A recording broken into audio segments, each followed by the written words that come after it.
Hello and नमस्ते, स्वागत छ हजुरहरूलाई नेपाल अनलाइन स्कुल च्यानलमा। आज हामी क्लास 10 को है अकाउन्ट्स पढ्न जाँदैछौँ, जस अन्तर्गत चाहिँ हाम्रो युनिट 6 अर्थात् हाम्रो अन्तिम खाता फाइनल एकाउन्ट रहेको छ।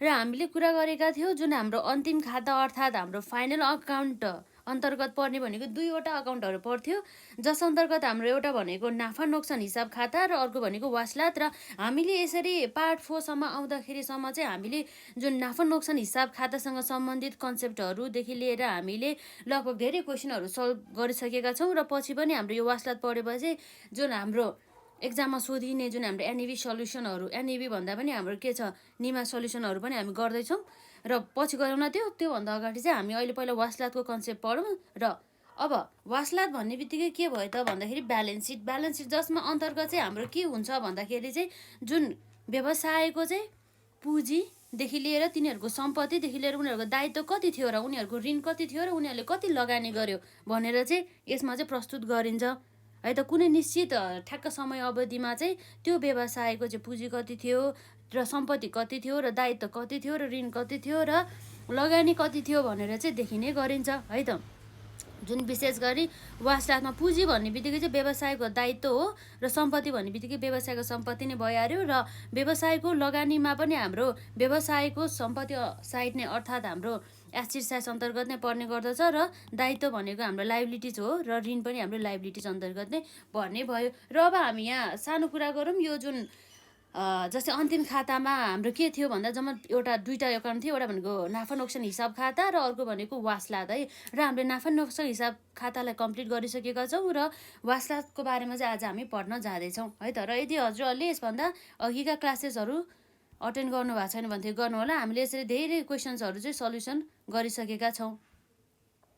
र अब विशेष गरी आज चाहिँ सानो जानकारी लिउँ। पहिला हाम्रो यो जुन वासलात अर्थात् हाम्रो ब्यालेन्स सिटको बारेमा के रहेछ त यो जुन हाम्रो ब्यालेन्स सिट भन्ने बित्तिकै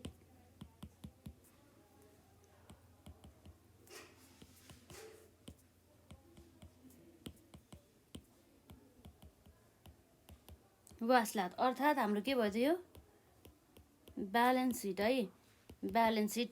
र वासलात भन्ने बित्तिकै चाहिँ के भयो भन्दाखेरि चाहिँ कुनै पनि संस्थाको चाहिँ आर्थिक स्थिति जस्तै हाम्रो पुँजी कति, सम्पत्ति कति, दायित्व कति अथवा ऋण कति अथवा लगानी कति भनेर चाहिँ यथार्थ जानकारीको लागि चाहिँ हाम्रो के गरिन्छ भन्दाखेरि जुन वासलात बनाइन्छ। त्यही भएर चाहिँ हामी के भन्छौँ भन्दा चाहिँ वासलात भन्ने बित्तिकै कुनै है सँगसँगै लेख्नु होला, कुनै पनि संस्थाको है त, कुनै पनि संस्थाको आर्थिक है, कुनै पनि संस्थाको आर्थिक स्थिति जस्तै है, जस्तै हाम्रो के हुन्छ त, जस्तै हाम्रो पुँजी, त्यसै गरी हाम्रो सम्पत्ति है, त्यसै गरी हाम्रो सम्पत्ति, त्यसै गरी हाम्रो दायित्व अथवा हाम्रो लगानी, त्यसै गरी अथवा हाम्रो लगानी अथवा हाम्रो ऋण है त। हाम्रो के छ त हाम्रो अर्को ऋणहरूको बारेमा,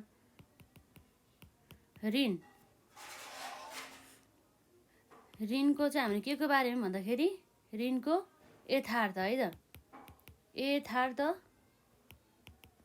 यथार्थ जानकारी है त, यथार्थ जानकारीका लागि तयार गरिने है त, तयार गरिने जुन हाम्रो विवरणलाई, तयार गरिने हाम्रो विवरणलाई हामी के भन्छौँ भन्दाखेरि वासलात भनेर भन्छौँ, वासलात भनिन्छ भन्ने कुरा छ है। र अब यसरी चाहिँ जुन हाम्रो वासलातलाई चाहिँ संस्थाको कानुनी मान्यता प्राप्त विवरणका रूपमा लिइन्छ र व्यावसायिक संस्थाको चाहिँ हकमा नाफा नोक्सान हिसाब खाता बनाइसकेपछि चाहिँ हाम्रो अन्त्यमा चाहिँ हाम्रो के बनाइन्छ भन्दाखेरि चाहिँ अन्त्यमा बनाइने हिसाब वासलात हो भन्ने कुरा रहेछ है त। भनेपछि जुन हाम्रो वासलातलाई चाहिँ संस्थाको चाहिँ कानुनी मान्यता प्राप्त विवरणका रूपमा लिइन्छ भनेदेखि जुन हाम्रो व्यावसायिक संस्थाको चाहिँ हकमा नाफा नोक्सान हिसाब खाता बनाइसकेपछि अन्त्यमा चाहिँ बनाइने हिसाब भने के हो, वासलात हो भन्ने कुरा रहेको छ है त।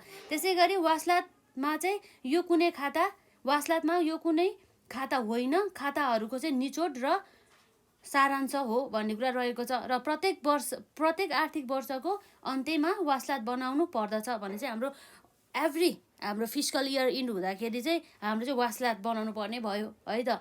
र जुन हाम्रो वासलातले गर्ने आर्थिक अवस्थाको चित्रण वासलात तयार गरिएको दिनको हुन्छ भन्ने कुरा रहेको। जुन दिनमा बनायो जस्तै प्रफिट एन्ड लस एकाउन्ट चाहिँ जस्तै हाम्रो यो पिरियडदेखि यो पिरियड समय अवधिसम्मको हुन्छ। तर जुन वासलात भन्ने बित्तिकै चाहिँ कि त यो पिरियडको हुन्छ एउटा, कि त एउटा स्पेसिफिक पिरियडको हुन्छ, कि त यो स्पेसिफिक पिरियड हुन्छ, कि त यो बिचको पिरियडको हुन्छ। एउटा स्पेसिफिक पिरियडमा मात्रै हुन्छ है। भनेपछि अब हामीले यसमा के बुझ्न सक्छौँ भन्दाखेरि वासलात भन्ने बित्तिकै बुझिहाल्यो है। वासलात भन्ने बित्तिकै चाहिँ व्यवसायको चाहिँ जुन आर्थिक अवस्था कस्तो रहेछ त भन्दा व्यवसायको चाहिँ पुँजी कति रहेछ ठ्याक्कै त्यो डेटमा, त्यसै गरी व्यवसायको चाहिँ दायित्व कति रहेछ, र त्यसै गरी व्यवसायको चाहिँ लगानी कति रहेछ, व्यवसायले चाहिँ तिर्नुपर्ने ऋणहरू कति रहेछ भन्ने कुराहरूदेखि लिएर व्यवसायको चाहिँ त्यो डेटसम्मको चाहिँ सम्पत्ति कति रहेछ भनेर सबै देखाउने विवरणलाई चाहिँ हामी के भन्छौँ, वासलात भनेर चाहिँ हामीले बुझ्न सक्छौँ है त। त्यो कुराहरू भयो। अब हाम्रो वासलातका उद्देश्यहरू के होला त भन्दा यो पनि हामीलाई सोध्न सकिन्छ। वासलात बनाउनुको उद्देश्यहरू के हुन सकिन्छ त हाम्रो वासलात बनाउनुको उद्देश्यहरू, जस अन्तर्गत चाहिँ हाम्रो मेन भनेको चाहिँ जस्तै व्यवसायको चाहिँ अब भनौँ न पुँजी कति छ, त्यसै गरी व्यवसायीले लगानी कति गरे, त्यसै गरी व्यवसायको चाहिँ नाफा नोक्सानको कति छ भनेर चाहिँ बनाउने गरिन्छ है त।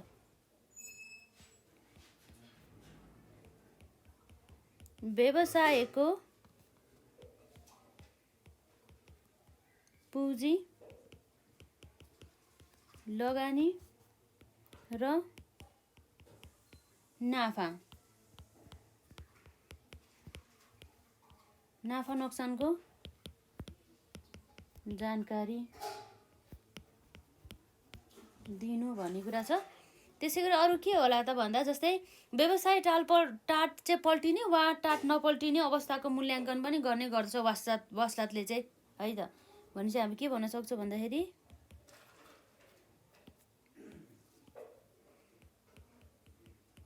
व्यवसाय टाट पल्टने वा है टाट नपल्टने है त, टाट पल्टने वा नपल्टने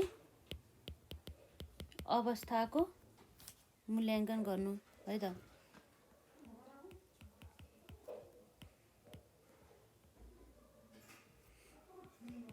मूल्याङ्कन गर्नु भन्ने कुरा छ।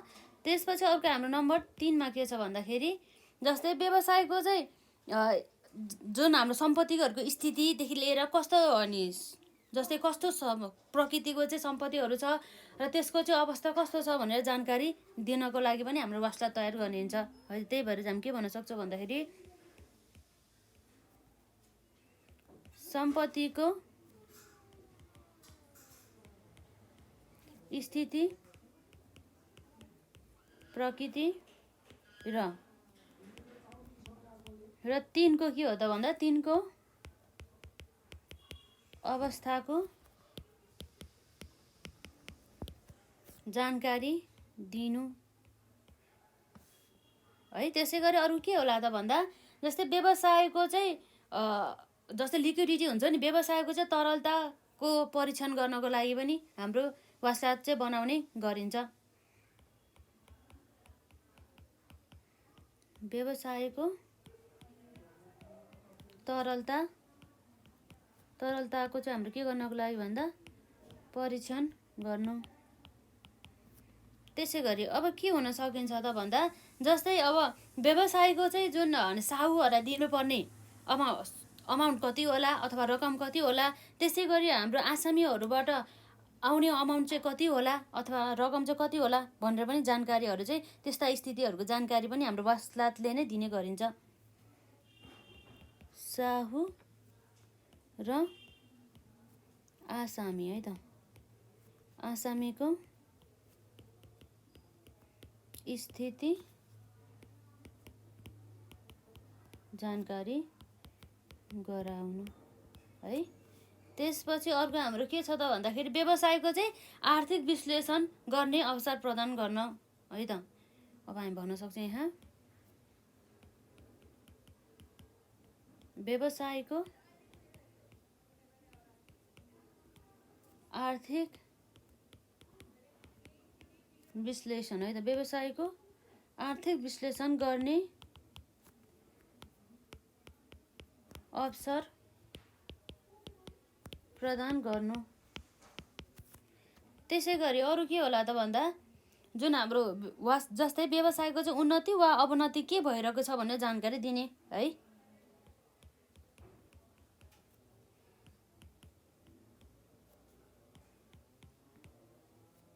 व्यवसायको उन्नति वा अवनति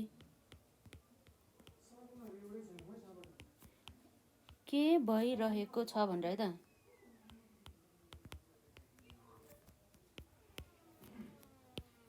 छ भनेर जानकारी दिनु। र अब मैले यति मात्रै लेखेँ आदि भनेर अन्य कुराहरू पनि रहेको छ। जस्तै व्यवसायको चाहिँ जुन वासलात व्यवसायको चाहिँ जस्तै वासलातको हिसाबबाट चाहिँ हामीले के थाहा पाउन सक्छौँ भन्दा चाहिँ वासलातका दुवै पक्ष मिल्नै पर्ने बाध्यताले चाहिँ सबै खाताहरूको शुद्धता चाहिँ हामीले स्वतः परीक्षण गर्न सक्छौँ। र हाम्रो व्यवसायको जुन वासलातको चाहिँ यसरी नमुना हेर्दाखेरि चाहिँ यसको एउटा डेबिट साइड हुन्छ, डेबिट साइड होइन है, एउटा यसको सम्पत्ति साइड हुन्छ र अर्को भनेको यसको दायित्व पुँजी साइड हुन्छ।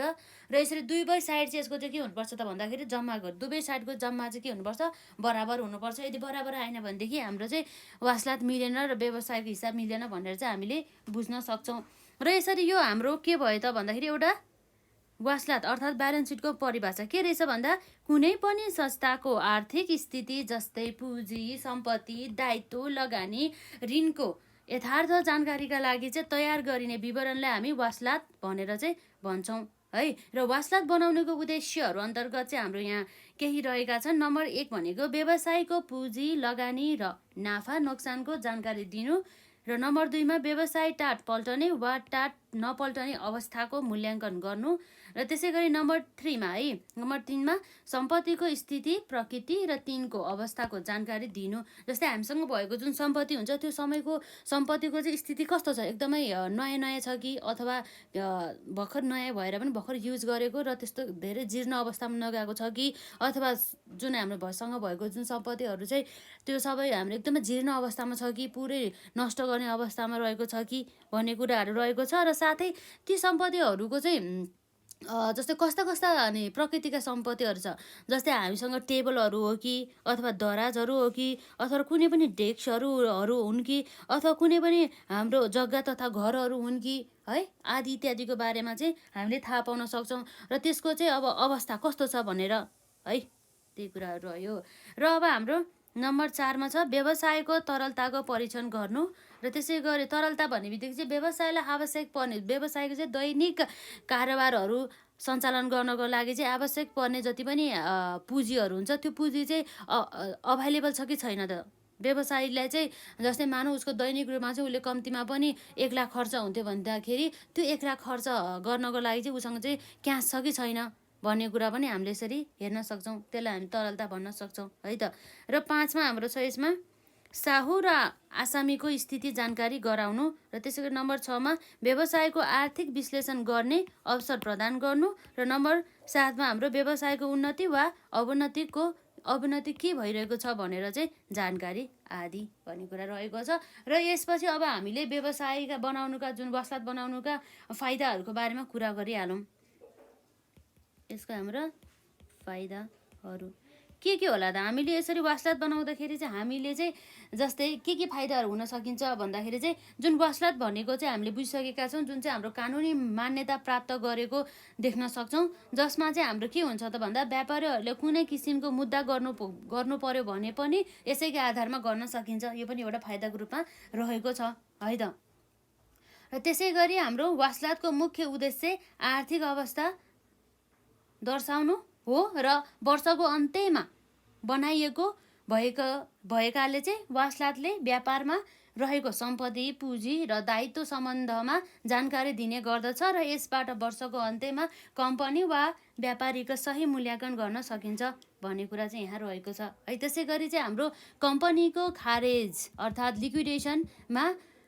लिक्विडेसन अथवा बेचबिखन गर्नु पर्यो भने यसलाई नै आधार मानिन्छ भने चाहिँ मतलब वासलातमा रहेको जति पनि जुन सम्पत्ति अथवा दायित्वको स्थिति छ त्यसैको आधारमा चाहिँ यसरी कम्पनी चाहिँ यदि खारेज गर्नु परेमा अथवा कम्पनीलाई पुरै बेचबिखन गर्नु परेमा पनि यसैको आधारमा गर्ने भयो। र त्यसै गरी जुन हाम्रो कम्पनीको चाहिँ नाफा वा नोक्सानको चाहिँ स्पष्ट जानकारी चाहिँ हामीले वासलातबाट नै पाउँछौँ है त। त्यही कुराहरू हामी यहाँ लेख्न जाँदैछौँ। जस्तै हाम्रो नम्बर 1 मा छ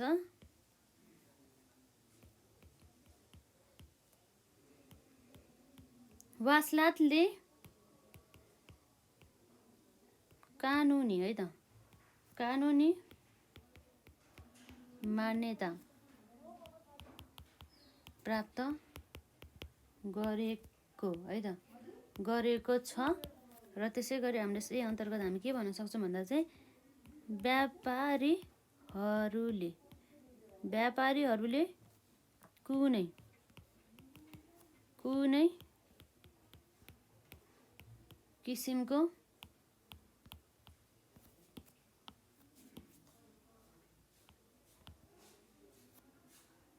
मुद्दा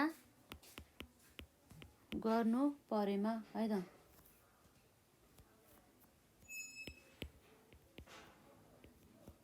मुद्दा गर्नु पर्यो भने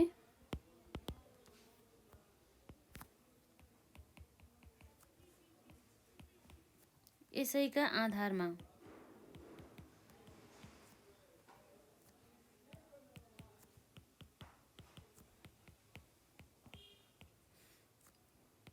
छ भन्ने भयो। र त्यसै गरी अर्को नम्बर 2 मा छ हाम्रो एकदम अल्छी नलाइकन लेख्नु होला वासलातको मुख्य है त वासलातको मुख्य उद्देश्य हाम्रो के हुन सक्छ भन्दाखेरि मुख्य उद्देश्य आर्थिक अवस्था दर्शाउनु है त आर्थिक अवस्था दर्शाउनु हो। त्यसै गरी हाम्रो चाहिँ यसमा वर्षको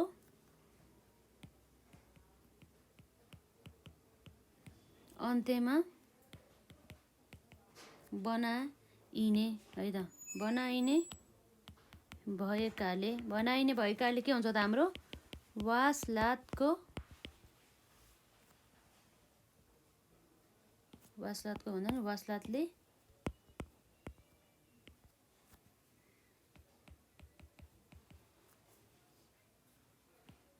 व्यापारमा रहेको सम्पत्ति त्यसै गरी यसको पुँजी है त्यसै गरी दायित्वहरू पुँजी दायित्व सम्बन्धमा है त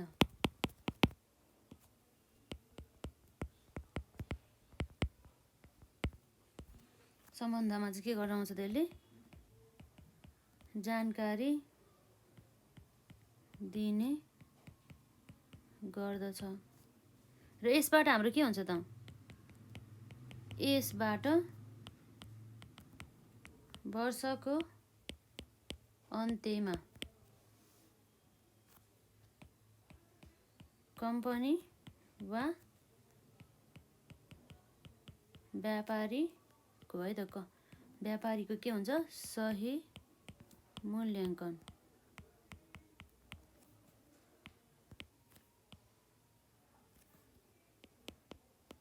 गर्न सकिन्छ भन्ने कुरा छ है त। र त्यसै गरी अर्को हाम्रो छ नम्बर 3 मा कम्पनीको के गर्नको लागि भन्दाखेरि चाहिँ खारेज जसलाई हामीले अङ्ग्रेजीमा भन्न सक्छौँ लिक्विडेसन वा है अथवा बेचबिखन सेल गर्नु परेमा पनि बेचबिखन गर्नु पर्यो भने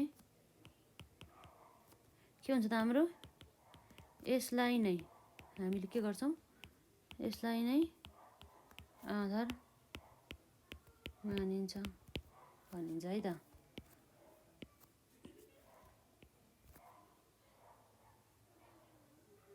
र लास्टमा चाहिँ हाम्रो नम्बर 4 मा है त।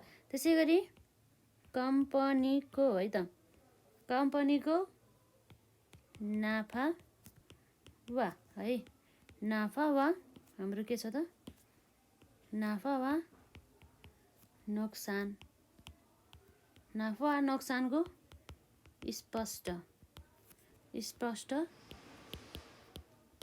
जानकारी के हुन्छ त हाम्रो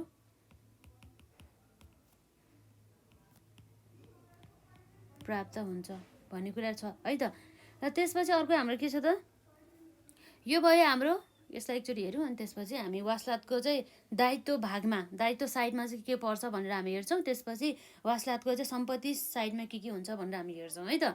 र अब त्यसपछि हाम्रो फाइदाहरू, नम्बर 1 मा हाम्रो के हुन्छ त भन्दा, वासलातले कानुनी मान्यता प्राप्त गरेको छ। व्यापारीहरूले कुनै किसिमको मुद्दा गर्नु पर्यो भने यसैका आधारमा गर्न सकिन्छ है। मुद्दा लड्नु पर्यो भने पनि हाम्रो व्यवसायको चाहिँ वासलात अर्थात् ब्यालेन्स सिटको आधारमा चाहिँ उसले लड्न सक्छ भन्ने कुरा चाहिँ रहेको छ। र त्यसै गरी अब हाम्रो नम्बर 2 मा, नम्बर 2 मा अब हाम्रो यहाँ के छ त भन्दाखेरि, वासलातको चाहिँ मुख्य उद्देश्य भन्ने कुरा छ यसमा। र वासलातको मुख्य उद्देश्य आर्थिक अवस्था दर्शाउनु हो र वर्षको अन्त्यमा बनाइने भएकोले वासलातले व्यापारमा रहेको सम्पत्ति, पुँजी र दायित्व सम्बन्धमा जानकारी दिने गर्दछ। र यसबाट वर्षको अन्त्यमा, यो हाम्रो अन्यमा भइज है, वर्षको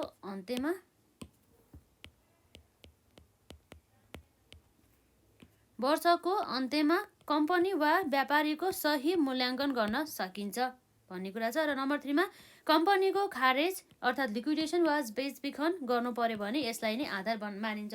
भन्छ कम्पनीहरूको जुन बेचबिखन गर्नु परेमा र त्यसै गरी कम्पनीहरूको चाहिँ अब के गर्नु परेमा भन्दाखेरि, कम्पनीहरूलाई चाहिँ खारेजै गर्नु परेमा, पुरै कम्पनीलाई नै क्लोज नै गर्नुपर्ने अवस्थामा पनि वासलातकै आधारमा चाहिँ गरिने भयो है। त्यो कुराहरू नै आउँछ यस अन्तर्गत। र त्यसै गरी र अब हाम्रो अरू के छ त भन्दा नम्बर 4 मा है त, नम्बर 4 मा अब हाम्रो के छ भन्दाखेरि, कम्पनीको नाफा वा नोक्सानको स्पष्ट जानकारी प्राप्त हुन्छ भन्ने कुरा छ है त। त्यो कुराहरू रह्यो। अब हाम्रो के हुन सकिन्छ त अरू, अब यसपछि अब हामी सुरुमा एउटा कुरा के बुझ्यौँ भन्दाखेरि, एउटा हाम्रो यो के हुन्छ, वासलात भन्ने हुन्छ है। त्यो वासलातको चाहिँ एउटा कम्पनीको के हुन्छ, दुईवटा पछि हुन्छ। एउटा हुन्छ हाम्रो यहाँ दायित्व र अर्को हुन्छ हाम्रो यहाँ सम्पत्ति हो। अब चाहिँ हामी यहाँ के हेर्न जाँदैछ भन्दा चाहिँ, यो वासलातको चाहिँ दायित्व साइडमा के चढ्छ, त्यसै गरी यो कम्पनीको चाहिँ हाम्रो सम्पत्ति साइडमा के पर्छ भनेर चाहिँ हामी यहाँ हेर्न जाँदैछौँ है त। यो यसैको बारेमा छ। र पछि हामी फर्मेट अर्थात् हाम्रो वासलातको नमुनालाई त हामी हेरि नै हाल्छौँ। र अब के हुन्छ त, अब हेरिहालौँ यस अन्तर्गत। हाम्रो वासलातको चाहिँ दायित्व भागमा समावेश हुने बुदाहरू अन्तर्गत नम्बर 1 मा भनेको हाम्रो पुँजी, पुँजी भनेको क्यापिटल। अब क्यापिटल भनेको के हो पनि हामीले बुझ्नुपर्ने हुन्छ। के छ त हाम्रो क्यापिटल भन्ने बित्तिकै है, हेरिहालौँ के हो त हाम्रो क्यापिटल भन्ने बित्तिकै। क्यापिटल भन्ने बित्तिकै अब हाम्रो के होला त, अब पहिला हामी लेखौँ अनि त्यसपछि कुरा गरौँला है।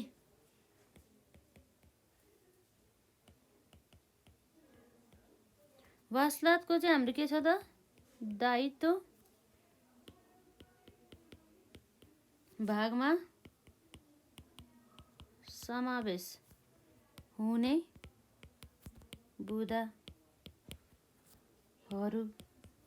बुदाहरू के होला त भन्दाखेरि, जस्तै हाम्रो नम्बर कमा अथवा 1 मै लेखौँ न, सजिलो हुन्छ। नम्बर 1 मा हाम्रो के छ, पुँजी। अब यो पुँजी भन्ने बित्तिकै के हो भन्दा चाहिँ, जुन हाम्रो व्यावसायिक सञ्चालन गर्नको लागि चाहिँ सुरुमा चाहिँ जुन त्यो मालिक हुन्छ नि, व्यवसायको मालिकले चाहिँ के गरेको हुन्छ भन्दाखेरि लगानी गरेको हुन्छ। अब व्यवसायमा लगानी नगरिकन त्यसै अनि हामीले व्यवसाय सञ्चालन गर्न सक्छौँ त? व्यवसायलाई हामीले पुरै ह्यान्डल गर्न सक्छौँ त? सक्दैनौँ नि त। त्यही भएर अब हामीले पनि अहिले पनि कुरा गर्छ नि त, कसैलाई व्यवसाय सङ्कलन भन्दा पनि सञ्चालन गर्नु छ भनेदेखि अब पुँजी चाहिन्छ, क्यापिटल चाहिन्छ, होइन, पैसा चाहिन्छ भन्ने कुरा आउँछ। हो, त्यो पैसा भनेको नि यही पुँजीको लागि कुरा गरेको हो। यो पुँजीलाई हामीले इङ्ग्लिसमा के भन्न सक्छौँ भन्दाखेरि क्यापिटल। अब हेरिहाल्नु हाम्रो के छ भन्दाखेरि कुनै, है त, कुनै व्यापारीले व्यापारमा लगानी गरेको, है त, लगानी गरेको रकमलाई हामी के भन्न सक्छौँ त भन्दा पुँजी भनिन्छ, है त, पुँजी भनिन्छ। र यो चाहिँ हाम्रो कुनै पनि सेयर पनि हुन सकिन्छ, अथवा कुनै पनि अमाउन्ट अफ मनी पनि हुन सकिन्छ, अथवा कुनै पनि सम्पत्ति पनि हुन सकिन्छ। ओन्ली हाम्रो क्यास मात्रै अर्थात् पैसा मात्रै नभएर चाहिँ हाम्रो यो सम्पत्तिको रूपमा पनि ओनरले लिएर आउने भयो। जस्तै व्यवसाय सञ्चालन गर्ने बेलामा उसले केही अमाउन्ट अफ मनी क्यास लिएर आयो, जस्तै 5 लाख क्यास लिएर आयो। र त्यसै गरी व्यवसाय सञ्चालनको लागि अन्य हाम्रो सम्पत्ति अर्थात् हाम्रो एसेट्सहरू पनि लिएर आयो। कति भ्यालु? 3 लाख भ्यालु बराबरको सम्पत्तिहरू लिएर आयो रे मानौँ। र त्यसै गरी उसले चाहिँ जस्तै अब अरू के ल्याउन सकिन्छ त भन्दाखेरि उसले ल्याउने भनेको अरू के होला त? जस्तै सेयरहरू भयो, सेयर क्यापिटल, है, यसरी चाहिँ ल्याउने भयो, है त। भनेपछि पुँजीभित्र चाहिँ हाम्रो के कुरा पर्ने भयो भन्दाखेरि सेयर पनि पर्न सक्यो, अथवा क्यास ब्यालेन्स पनि पर्न सक्यो, अथवा कुनै पनि सम्पत्ति अर्थात् एसेट्स पनि पर्ने नै भइहाल्यो, है। त्यो कुराहरू आउने गर्दछ। भनेपछि यो क्यापिटलमा, है त, यो क्यापिटलमा हाम्रो के पनि पर्न सक्ने भयो भन्दाखेरि मेबी क्यास अथवा एसेट्स भनेको चाहिँ हाम्रो सम्पत्ति भयो, अथवा हाम्रो के पनि हुन सकिन्छ भन्दा सेयर क्यापिटल, है, यो पनि हुन सकिन्छ। र त्यसै गरी खुद नाफाले पुँजी बढ्ने र नोक्सानले चाहिँ के हुन्छ त भन्दाखेरि हाम्रो पुँजी चाहिँ घट्ने हुन्छ। भनेपछि अब यो पनि ध्यान दिनु होला। कुल होइन, हाम्रो के छ? खुद छ।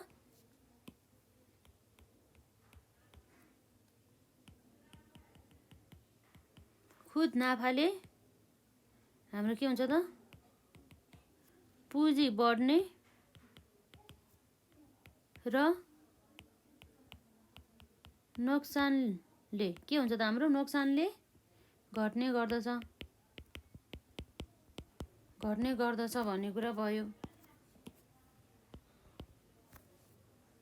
र अब हामी पुँजीको कुरा गरिसकेपछि अर्को कुरा आउँछ हाम्रो पुँजी फिर्ता। अब यो पुँजी फिर्ता भन्ने बित्तिकै के हो त? पुँजी नै अब फिर्ता गर्ने हो, जसलाई हामी के भन्छौँ? ड्रइङ भन्छौँ। भनेपछि मालिकले चाहिँ पैसा लग्यो भनेर चाहिँ बुझ्न सक्छौँ। पहिला उसले लगानी गरेको थियो, पछि उसले पैसा लग्यो। अर्थात् व्यवसायमा चाहिँ पुँजी लगाउने मालिकहरूले चाहिँ व्यक्तिगत आवश्यकता परिपूर्तिका लागि केही पुँजी फिर्ता लिन पनि सक्छन्, र वास्लातमा चाहिँ पुँजीबाट पुँजी फिर्ता घटाएर मात्र पुँजीको चाहिँ यथार्थ अवस्था देखाउन सकिन्छ भन्ने कुरा छ, है त। अब त्यसै गरी हाम्रो के भयो त्यसमा भन्दाखेरि व्यवसायमा, है,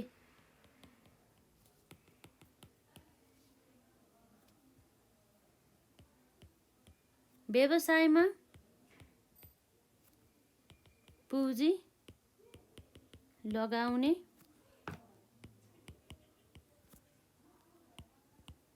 मालिकहरूको, है त, मालिकहरूको भन्दा नि मालिकहरूले व्यक्तिगत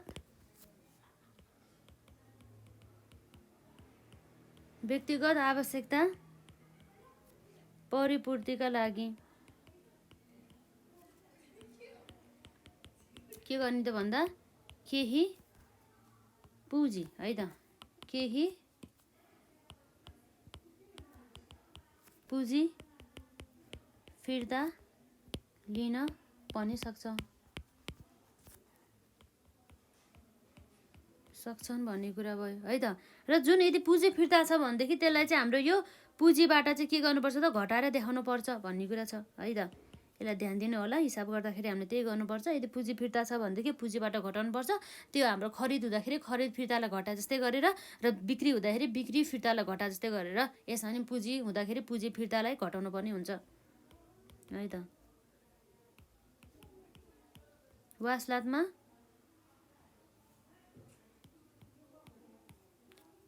पुँजीबाट है त, वासलातमा पुँजीबाट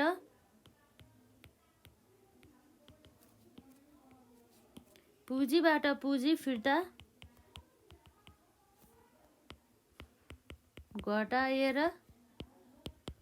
घटाएर मात्र के गरिन्छ त भन्दा, घटाएर मात्र पुँजीको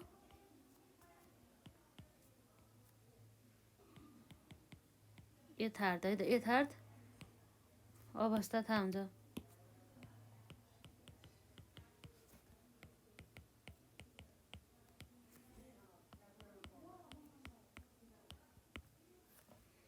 त्यो कुराहरू भयो है त। र अब यसो चाहिँ अर्को कुरा के हुन्छ त हाम्रो दायित्व साइडमा भन्दाखेरि हाम्रो तिर्नुपर्ने बिल जसलाई हामीले भन्छौँ बिल्स पेएबल, त्यो पनि हुन्छ है त। जस्तै हाम्रो छ यहाँ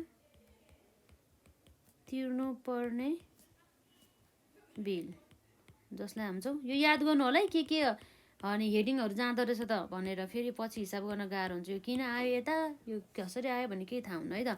भने मतलब यदि उधारोमा चाहिँ खरिद गरेको वस्तुको चाहिँ बाँकी रकम हामीले चाहिँ निर्धारित अवधि पछि चाहिँ के गर्नुपर्ने हुन्छ भन्दा चाहिँ तिर्नुपर्ने हुन्छ, र अहिले चाहिँ तिरेको छैन, त्यही भएर चाहिँ यसलाई हाम्रो दायित्वतर्फ चाहिँ राख्नुपर्ने हुन्छ।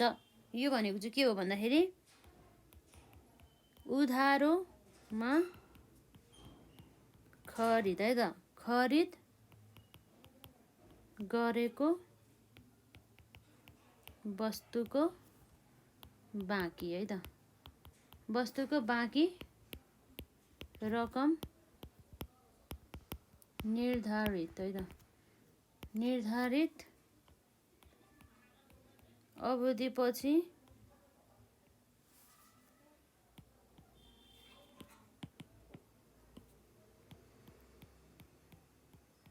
तिर्ने वचन है त, तिर्ने वचन सहित दिएको स्वीकृति पत्र भनेर बुझ्न सक्छौँ है त। स्वीकृति पत्र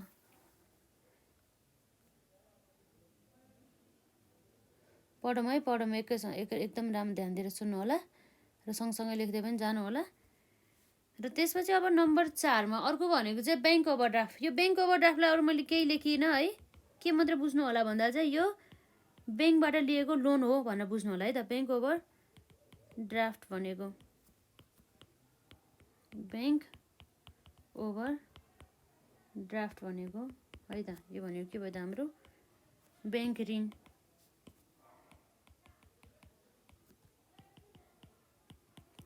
है त। र त्यसपछि अर्को चाहिँ हाम्रो 5 नम्बरमा साहु अर्थात् हाम्रो क्रेडिटर्स। साहु भनेको नि हाम्रो के हो त क्रेडिटर्स भने चाहिँ क्रेडिटर्सहरूबाट चाहिँ हामीले उधारमा चाहिँ सामान किनेर लिएर आएको हुन्छ, त्यसको बापत चाहिँ हामीले भुक्तानी चाहिँ दिनुपर्ने हुन्छ र त्यो दिन बाँकी हुन्छ है त। त्यही कुराहरू आउँछ यसमा। कुनै सामान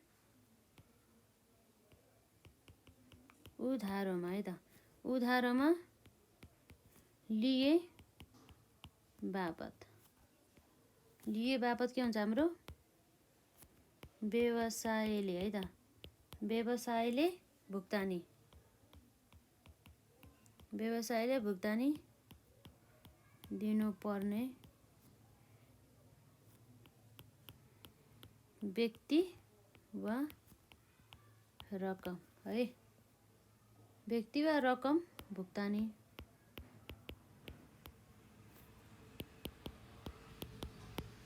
रकम गर्नुपर्ने पक्षलाई हामी के भन्छौँ, पक्षलाई हामी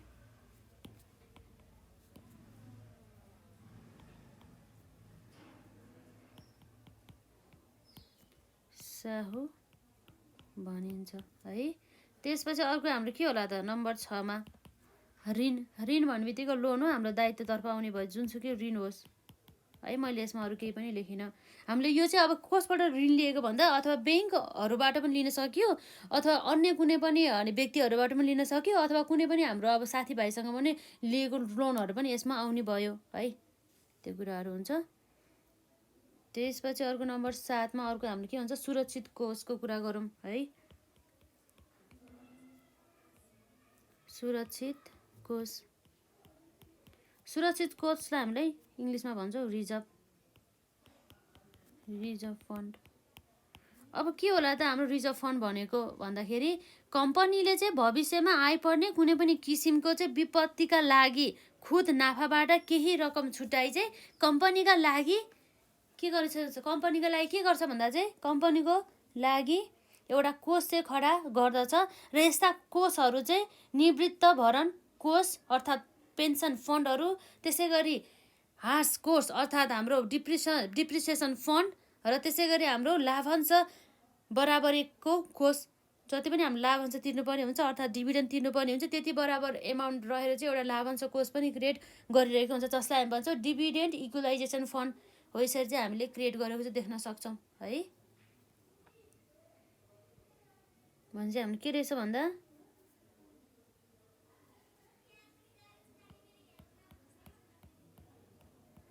कम्पनीको है, कम्पनीले चाहिँ के हुन्छ भन्दाखेरि भविष्यमा आइपर्ने है त, भविष्यमा आइपर्ने कुनै किसिमको विपत्तिका लागि है त, कुनै किसिमको विपत्तिका लागि खुद नाफाबाट है, नोक्सान भयो भने परेन, नाफा भयो भने मात्रै है, खुद नोक्सान भयो भने परेन, नाफाबाट मात्रै है त, खुद नाफाबाट केही के गर्छ त उसले रकम है त, केही रकम छुट्याउने कम्पनीका है त, छुट्याउने कम्पनीका लागि कोष के गर्छ त उसले खडा गर्दछ। जस्तै अब त्यस अन्तर्गत चाहिँ के हुन सकिन्छ भन्दा हाम्रो जस्तै निवृत्त भरण कोष अर्थात् हाम्रो पेन्सन फन्ड है त, जस्तै हाम्रो के छ भन्दाखेरि यहाँ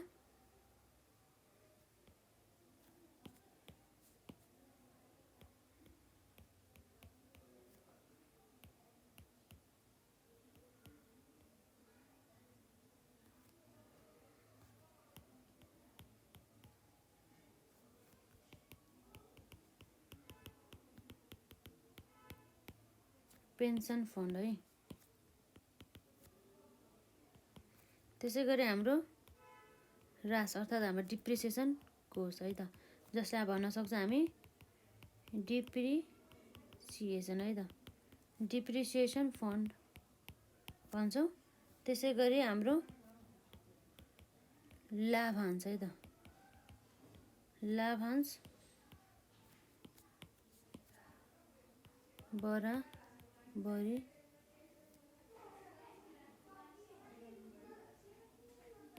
करण कोष, जसलाई भन्छौँ डिभिडेन्ड इक्वलाइजेसन फन्ड है त, डिभिडेन्ड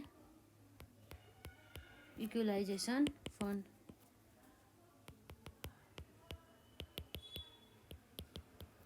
इक्वलाइजेसन फन्ड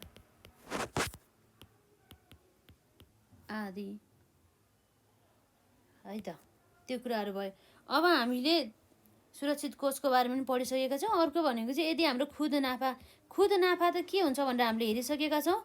खुद नाफा जसलाई हामी के भन्छौँ नेट प्रफिट, र यदि हाम्रो चाहिँ नेट प्रफिट छ, प्रफिट एन्ड लस एकाउन्टबाट चाहिँ हामीले नेट प्रफिट चाहिँ प्राप्त गरेका छौँ, नेट प्रफिट चाहिँ हामीले कमाएको छौँ भनेदेखि त्यसलाई चाहिँ हाम्रो के गर्न सक्छौँ भन्दा चाहिँ जुन पुँजीमा चाहिँ जोडेर राख्नु पर्दछ। यसलाई के गर्नुपर्छ, पुँजीमा हामीले एड गर्नुपर्छ। यसले एकदम ध्यान दिनु होला है, हिसाब गर्दाखेरि हामीलाई चाहिन्छ।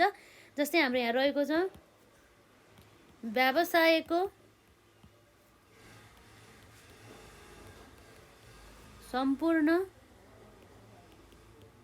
आम्दानी है त, सम्पूर्ण आम्दानीबाट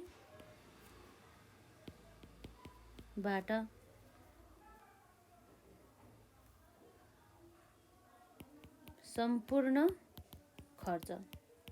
सम्पूर्ण खर्च कटाई बाँकी रहेको है त बाँकी रहेको रकमलाई हामी के भन्छौँ त भन्दाखेरि खुद नाफा भन्छौँ है त खुद नाफा भनिन्छ भनेको छ। जस्तै यो चाहिँ हाम्रो कहाँबाट आउँछ भन्दा यो कुरा के हुन्छ त व्यवसायको पुरा आम्दानीबाट खर्च घटाउने काम हाम्रो केबाट हुन्छ त भन्दा नाफा नोक्सान हिसाब खातामा हुन्छ भनेपछि हाम्रो यो नाफा नोक्सान हिसाब खाताबाट आउँछ भन्ने कुरा हामीलाई स्पष्ट थाहा छ। हामीले नाफा नोक्सान हिसाब खाता हामी अलरेडी बनाइसकेका छौँ है त त्यो कुराहरू भयो। र यो रकमलाई चाहिँ हामी के गर्छौँ भन्दाखेरि चाहिँ हामीले पुँजीमा चाहिँ जोडेर राख्न सक्छौँ। यो भनेको चाहिँ हाम्रो मालिकहरूको चाहिँ भागबन्डाको चाहिँ रकम हो। यो प्रफिट अब मालिकहरूले चलाउन पाए नि त त्यही भएर है त त्यही भएर चाहिँ के हो त भन्दाखेरि मालिकहरूको भागबन्डा है त भागबन्डाको रकम। र यसलाई के गर्छौँ त हामी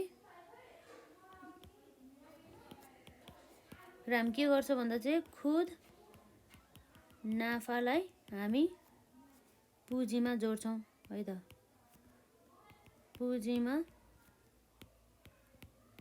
जोडेर देखाउँछौँ है त।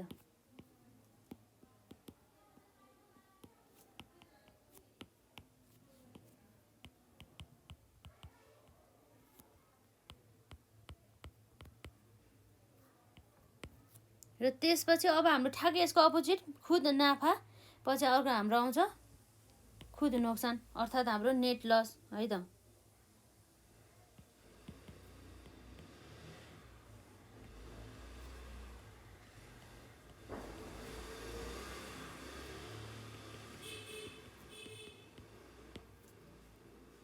नेट लस अब ठ्याक्कै यसको अपोजिट चाहिँ अब यो चाहिँ के भयो भन्दा चाहिँ व्यवसायको चाहिँ आम्दानी भन्दा चाहिँ खर्च बढी भयो भने चाहिँ हामीलाई थाहा छ हाम्रो के हुन्छ खुद नोक्सान हुन्छ। र यस्तो अवस्थामा चाहिँ नोक्सान भएको छ भनेदेखि चाहिँ त्यो व्यवसायको चाहिँ पुँजीबाट चाहिँ अथवा सम्पत्तिबाट चाहिँ घटाउनु पर्ने हुन्छ। सम्पत्तिमा देखाउनु पर्छ सम्पत्तिबाट घटाउने होइन पुँजीबाट चाहिँ घटाउने। र हामीले अब पुँजीबाट घटाएनौँ भनेदेखि चाहिँ त्यसलाई चाहिँ सम्पत्ति पक्षतर्फ चाहिँ देखाउनु पर्छ है त।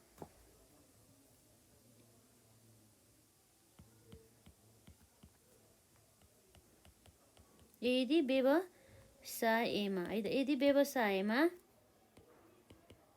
आम्दानी है त आम्दानी भन्दा चाहिँ के देख्यो भन्दाखेरि चाहिँ आम्दानी भन्दा खर्च बढी भएको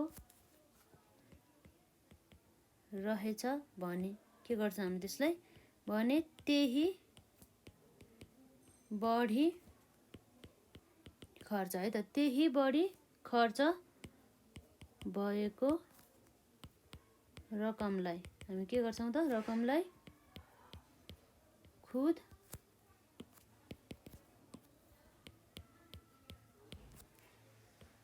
नोक्सान मानिन्छ।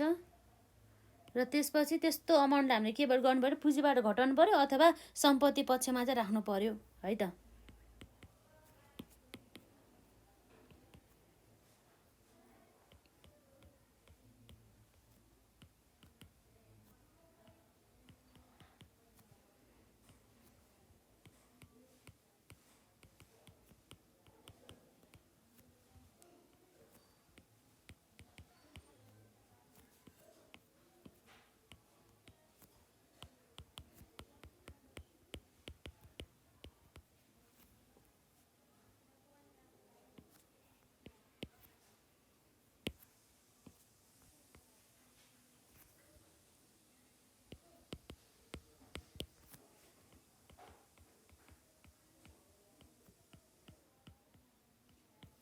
यसरी सम्पत्ति पक्षमा हामीले के गर्न सक्छौँ त देखाउन सक्छौँ भन्ने कुरा भयो है त। र यसरी चाहिँ हाम्रो जम्मा टोटल चाहिँ देखिने भयो हाम्रो दायित्व साइडमा है त। त्यसै गरी हाम्रो चाहिँ सम्पत्ति पक्षमा के हुन्छ भनेर पनि हेर्छौँ त्योभन्दा अगाडि एकचोटि हामी हेरिहालौँ है त। एकदम ध्यान दिएर सुन्नु होला। जस्तै वासलातको दायित्व भागमा समावेश हुने बुदाहरू नम्बर 1 मा पुँजी जसलाई हामी क्यापिटल भन्छौँ र कुनै व्यापारीले व्यापारमा लगानी गरेको रकमलाई हामी पुँजी भनिन्छौँ भनेदेखि जसलाई चाहिँ जुन चाहिँ व्यापारीहरूले चाहिँ क्यास पनि ल्याएको हुन्छ अथवा एसेट्स अर्थात् सम्पत्तिको रूपमा पनि लिएर आएको हुन्छ अथवा हाम्रो सेयर क्यापिटलको रूपमा पनि लिएर आएको हुन्छ है त। र खुद नाफाले पुँजी बढ्ने र नोक्सानले घट्ने गर्दछ भनेदेखि हाम्रो के छ, पुँजी फिर्ता अर्थात् ड्रइङ भनेपछि व्यवसायमा पुँजी लगाउने मालिकहरूले व्यक्तिगत आवश्यकता परिपूर्तिका लागि केही है त केही पुँजी फिर्ता लिन पनि सक्छन् र वासलातमा पुँजीबाट पुँजी फिर्ता घटाएर मात्र पुँजीको चाहिँ यथार्थ अवस्था देखाउन सकिन्छ भन्ने कुरा छ। भनेदेखि नम्बर 3 मा छ हाम्रो यहाँ तिर्नुपर्ने बिल्स पेएबल र उधारोमा खरिद गरेको वस्तुको बाँकी रकम निर्धारित अवधि पछि तिर्ने वचन सहित है त तिर्ने वचन सहित दिएको स्वीकृति पत्रलाई हामी के भन्छौँ, बिल्स पेएबल भनेर चाहिँ हामीले बुझ्न सक्छौँ है त। अब के हुन्छ त हाम्रो बैंक ओभरड्राफ्ट जुन चाहिँ हाम्रो बैंकबाट लिएको लोन अर्थात् अस्ति पनि हामीले कुरा गरिसकेका छौँ। यो बैंक ओभरड्राफ्ट भनेको चाहिँ जुन हाम्रो खातामा भएको भन्दा पनि बढी रकम चाहिँ झिक्ने, तर त्यो चाहिँ अब हामीले यसमा चाहिँ हाई इन्ट्रेस्ट अलि बढी चाहिँ हाम्रो ब्याज दिनुपर्ने हुन्छ यस्तो बैंक ओभरड्राफ्टमा है त। त्यसै गरी अब हाम्रो नम्बर 5 मा के छ, साहु अर्थात् क्रेडिटर्स भनिन्छ, जसलाई कुनै सामान उधारोमा लिए बापत व्यवसायले भुक्तानी तिर्नुपर्ने व्यक्ति वा रकम भुक्तानी गर्नुपर्ने पक्षलाई साहु भनिन्छ भन्ने कुरा रहेको छ है त। त्यसै गरी हाम्रो छ 6 मा ऋण, के छ हाम्रो 6 मा ऋण अर्थात् लोन भनेर। लोन भनेको पनि हाम्रो बैंक तथा वित्तीय संस्थाहरूबाट अथवा कुनै पनि व्यक्तिहरूबाट अथवा कुनै पनि कम्पनीहरूबाट चाहिँ लोनहरू चाहिँ लिइन्छ, जसमा जुन भनेको चाहिँ हाम्रो दायित्व हो, त्यही भएर दायित्व साइडमा चाहिँ रहने गर्दछ। त्यसै गरी हाम्रो चाहिँ सुरक्षित कोष अर्थात् हाम्रो रिजर्भ फन्डको बारेमा, कम्पनीले भविष्यमा आइपर्ने है त कुनै किसिमको विपत्तिका लागि खुद नाफाबाट केही रकम छुट्याउने कम्पनीका लागि कोष खडा गर्दछ भनेदेखि जस्तै निवृत्त भरण कोष भनेको पेन्सन फन्ड र त्यसै गरी राजकट्टी भनेको डिप्रिसिएसन फन्ड र लाभांश बराबरीकरण कोष भनेको डिभिडेन्ड इक्वलाइजेसन फन्ड आदि यी कुराहरू भयो। र त्यसपछि नम्बर 8 मा छ खुद नाफा अर्थात् नेट प्रफिट। नेट प्रफिट भने चाहिँ व्यवसायको सम्पूर्ण आम्दानीबाट सम्पूर्ण खर्च कटाई हाम्रो बाँकी रहेको रकमलाई, अर्थात् यसमा चाहिँ के भयो भन्दा खर्चभन्दा बढी हाम्रो आम्दानी रहेको छ, त्यही भएर चाहिँ हाम्रो खुद नाफा भयो। र यो खुद नाफा भनेको चाहिँ हाम्रो मालिकहरूको चाहिँ भागभण्डाको रकम हो र खुद नाफालाई हाम्रो पुँजीमा चाहिँ जोडेर देखाउनु पर्ने हुन्छ। यदि खुद नाफा भयो भनेदेखि हामीले पुँजीमा चाहिँ एड गरेर देखाउनु पर्ने भयो है त खुद नाफालाई। र यदि खुद नोक्सान भनेको मतलब नेट लस भयो भनेदेखि के हुन्छ भन्दा यदि व्यवसायमा आम्दानी भन्दा खर्च बढी भएको रहेछ भने त्यही बढी खर्च भएको रकमलाई खुद नोक्सान मानिन्छ र यदि हाम्रो खुद नोक्सान पुँजीबाट घटाउन वा सम्पत्ति पक्षमा देखाउनु पर्छ। त्यो यदि नोक्सान भएको छ भनेदेखि त्यसलाई पुँजीबाट घटाउने, नाफा भएको छ भने जोड्ने, नोक्सान भएको छ भने घटाउने, र यदि घटाएन भनेदेखि हाम्रो सम्पत्तिको पक्षमा चाहिँ राखेर पनि हामीले यसरी देखाउन सकिन्छ भन्ने कुरा भयो है त। र अब यसपछि हाम्रो अर्को कुरा आउँछ यसै अन्तर्गत सम्पत्ति पक्षको कुरा है। हामीले अघि कुरा गरिसकेका छौँ वासलात है त। वासलातको चाहिँ हाम्रो दायित्वतर्फ अब हामीले यताको कुरा गऱ्यो, अब हामी सम्पत्तितर्फको कुरा गरौँ के रहेछ त हाम्रो सम्पत्तितर्फ भनेर।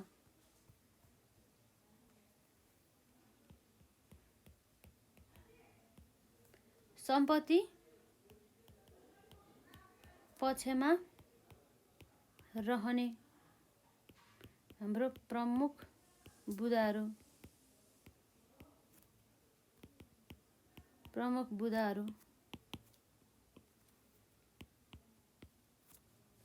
अब के होला त हाम्रो यसमा,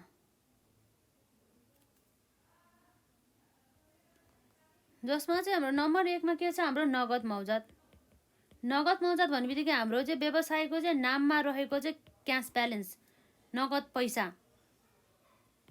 त्यो भइहाल्यो हाम्रो व्यवसायको चाहिँ क्यास इन ह्यान्ड। यो कुरा अरू मैले यसमा केही लेखेन है, हजुरहरूले आफै लेख्नु होला। के बुझ्नु होला भन्दा नगद मौजात भन्ने बित्तिकै चाहिँ व्यवसायको चाहिँ कम्पनीको चाहिँ नाममा रहेको पैसा, अर्थात् यसले चाहिँ कम्पनीको चाहिँ कार्यालयमा रहने नगद मौजातलाई जनाउँदछ।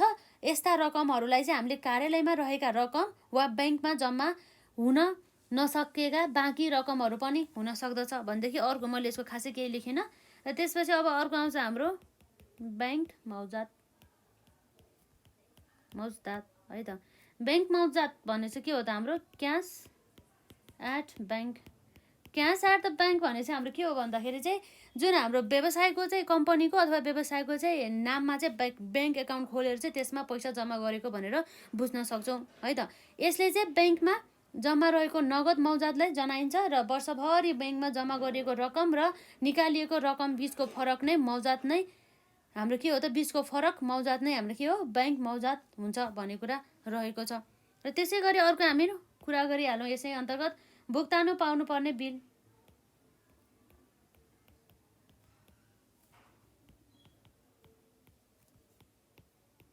भुक्तानी पाउनुपर्ने बिल जसलाई हामी के भन्छौँ, बिल्स रिसिभेबल। जस्तै बिल्स रिसिभेबल भनेको के हो भन्दाखेरि चाहिँ कम्पनी व्यवसायलाई चाहिँ दुई किसिमको, एकदम ध्यान दिएर सुन्नु होला, व्यवसायमा चाहिँ दुई किसिमका बिलहरू प्रयोग गरिन्छ। यो भुक्तानी लिनुपर्ने बिल हो। अघि हाम्रो बिल्स पेबलको ठ्याक्क अपोजिट के हो त, बिल्स रिसिभेबल। कसैले चाहिँ कम्पनीलाई चाहिँ के भन्यो भन्दाखेरि चाहिँ यति समय अवधिमा चाहिँ म तपाईँहरूको पैसा तिर्दिन्छु भनेर चाहिँ उसले चाहिँ यदि भाका गरिएको छ अथवा प्रमिस गरेको छ भनेदेखि त्यस्तो अवस्थामा हाम्रो बिल्स रिसिभेबल भन्ने आउने गर्दछ है त। कम्पनीले चाहिँ कोही व्यक्ति वा अन्य कम्पनीहरूलाई उधारोमा माल सामान बिक्री गर्दा उक्त रकम निर्धारित अवधिपछि तिर्ने वचनयुक्त लिखित पत्र प्राप्त गर्दछ। यस्तो पत्र कम्पनीका लागि भुक्तानी पाउनुपर्ने बिल हुन जान्छ र यो रकम एक प्रकारको तमसुक हो भन्ने कुरा रहेको छ है त।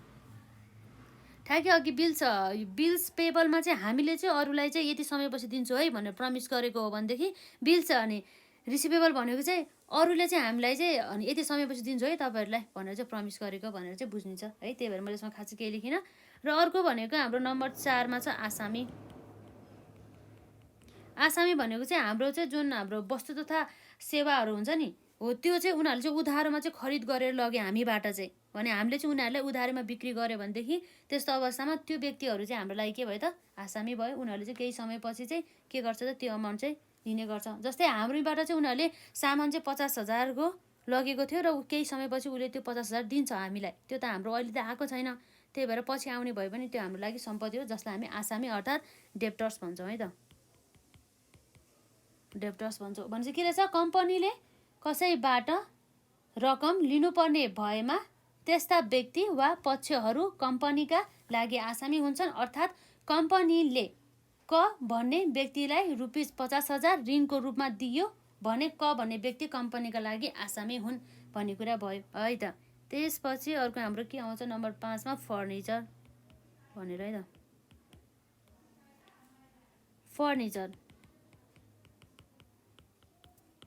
के हो त हाम्रो फर्निचर। फर्निचर भन्ने बित्तिकै व्यवसायको सम्पत्ति हुन् जुन चाहिँ जस अन्तर्गत चाहिँ हाम्रो जस्तै फर्निचरभित्र के पर्ने गर्दछ भन्दाखेरि जस्तै कुर्सीहरू भयो, टेबुलहरू भयो, खाटहरू भयो, दराजहरू भयो, त्यसै गरी सोफाहरू भयो आदि चाहिँ हाम्रो चाहिँ आदि सामानहरू नै हाम्रो फर्निचरहरू हुन्। र यो चाहिँ व्यवसायले चाहिँ व्यवसाय चाहिँ सञ्चालन गर्नको लागि चाहिँ प्रयोग गरेको हुन्छ।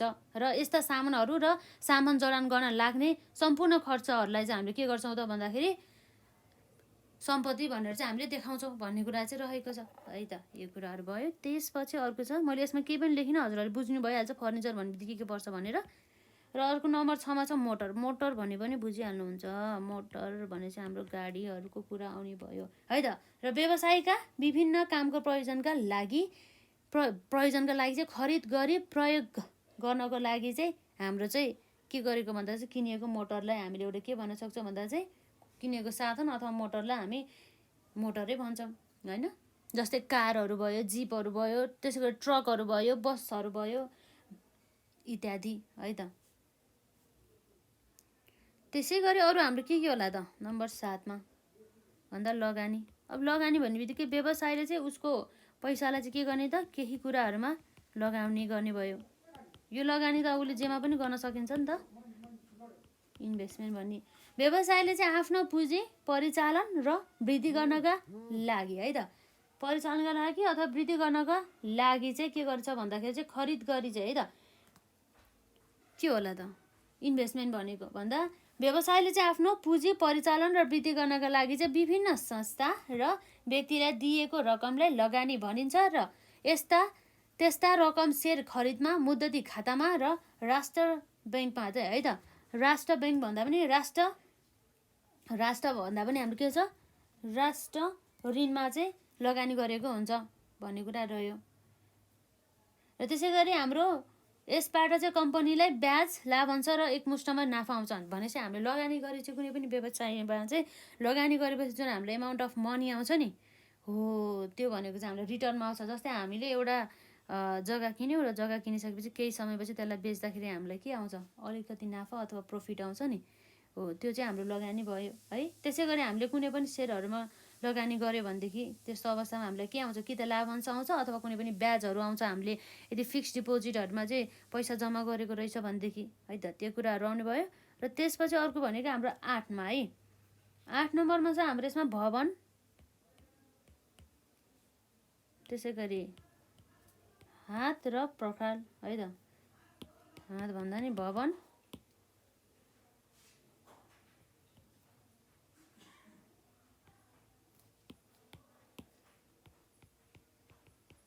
पर्खाल भन्ने कुरा आयो।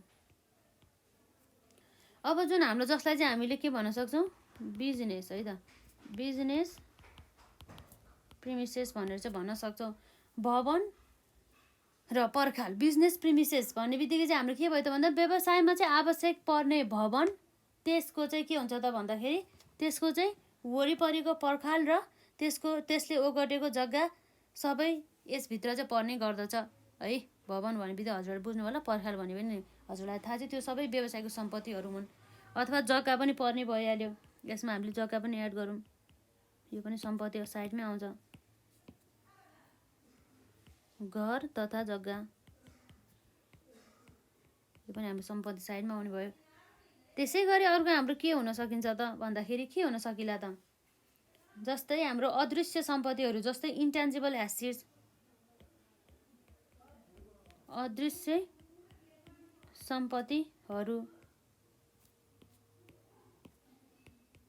अदृश्य सम्पत्तिहरू जस्तै इन्ट्यान्जिबल एसेट्स। जस्तै अदृश्य सम्पत्तिहरू भनेको चाहिँ यस्तो सम्पत्तिहरू हुन् जसलाई चाहिँ हामीले देख्न छुन सक्दैनौँ, जस्ट हामीले महसुस मात्रै गर्न सक्छौँ।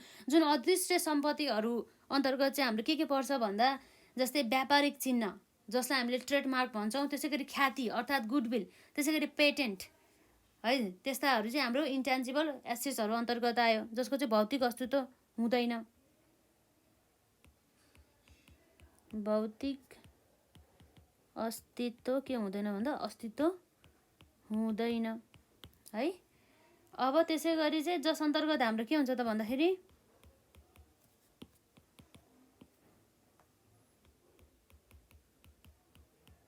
व्यापारिक चिन्ह है,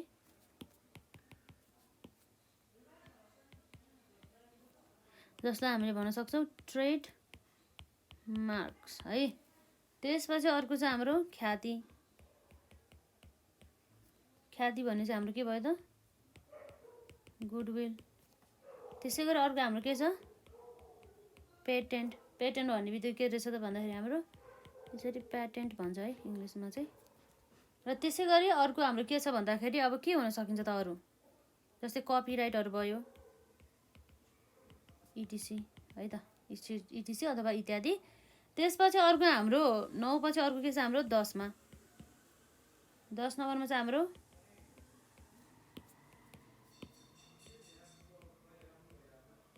सामानको है त, सामानको अन्तिम मजदात अर्थात् हाम्रो क्लोजिङ स्टक। यो त हाम्रो बिक्री हुन बाँकी हुन्छ नि त, यो त हाम्रो सम्पत्ति हो नि त, बिक्री भएको छैन भनिसकेपछि अझै पनि हाम्रो सम्पत्ति हो। त्यही भएर चाहिँ वर्षभरि खरिद वा उत्पादन भएका माल सामान मध्ये बिक्री नभई बाँकी रहेका सामानको मूल्य हाम्रो केमा पर्छ त क्लोजिङ स्टक अर्थात् हाम्रो अन्तिम सामानको चाहिँ अन्तिम मौजात अन्तर्गत पर्ने गर्दछ है। लेख्दै हालौँ त्यसमा हाम्रो वर्षभरिमा है, वर्षभरिमा खरिद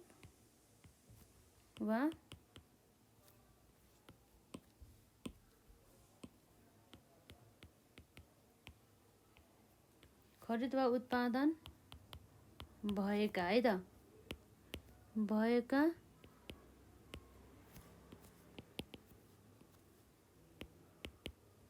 हाम्रो के भयो त माल सामान मध्ये बिक्री है त बिक्री नभई बाँकी है त बाँकी रहेका सामानहरूको के हो त हाम्रो सामानहरूको मूल्य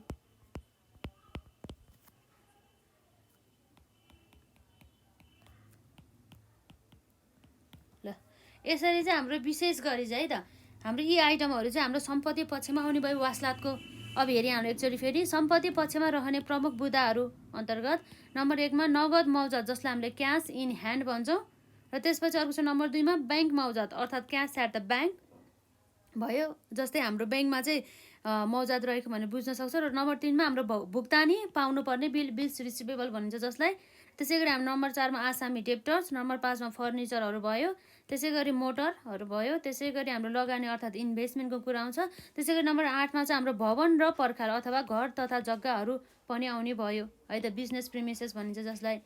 र त्यसै गरी हाम्रो छ यसमा अदृश्य के छ हाम्रो यसमा अदृश्य सम्पत्तिहरू, अदृश्य भन्दा अलिकति छुटेछ है हाम्रो यसमा अदृश्य सम्पत्तिहरू अर्थात् इन्ट्यान्जिबल एसेट जसको चाहिँ भौतिक अस्तित्वहरू चाहिँ हुँदैन, जसलाई हामीले छुन सक्दैनौँ, जस्ट हामीले फिल मात्रै गर्न सक्छौँ भन्ने कुरा रहेको छ है त। र यसमा चाहिँ हाम्रो के पर्छ त अदृश्य सम्पत्तिहरू अन्तर्गत चाहिँ हाम्रो व्यापारिक चिन्ह जसलाई हामी ट्रेडमार्क भन्छौँ र ख्याति भनेको गुडविलको कुरा आउँछ। र त्यसै गरी हाम्रो पेटेन्टको भनेपछि प्याटेन्ट कुरा आयो र कपिराइट एसेक्ट्रा भन्ने कुरा आयो। र नम्बर 10 मा सामानको अन्तिम है, सामानको हाम्रो के भयो त अन्तिम मौजात अर्थात् हाम्रो क्लोजिङ स्टक वर्षभरिमा खरिद वा उत्पादन भएका माल सामान मध्ये बिक्री नभई बाँकी रहेका सामानहरूको मूल्य यसमा पर्दछ भन्ने कुरा रह्यो है त। त्यो कुराहरू रहेको छ यसै अन्तर्गत। मेन भनेको चाहिँ हामीले यो कुराहरू पढ्ने भयो है त। र अब हामी नेक्स्ट क्लासमा चाहिँ के कुरा गर्छ भन्दाखेरि चाहिँ वासलातमा चाहिँ हामीले के अमाउन्टहरूलाई चाहिँ समावेश गर्न सक्छौँ भनेर पनि हामी हेर्छौँ। जस्तै समायोजन गर्नुपर्ने भनेको हाम्रो अन्तिम मौजातहरूलाई भयो अर्थात् क्लोजिङ स्टकलाई। त्यसै गरी पेस्की खर्च हुन्छ त्यो भनेको हामीले प्रिपेड एक्सपेन्सेसहरू भयो है, त्यसको बारेहरूमा पनि हामी पढ्छौँ।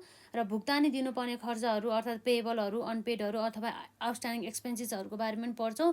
र अब हामीले वासलात कसरी तयार गर्ने भन्ने बारेमा पढ्छौँ र त्यसको फर्मेटहरू पनि पढ्छौँ। र एउटा उदाहरण पनि हामी गरिसकेपछि हामी जुन एक्जाममा सोधिएका प्रश्नहरू त्यो उदाहरणहरू सकेपछि हाम्रो एक्जाममा सोधिएका प्रश्नहरूलाई गर्छौँ है त।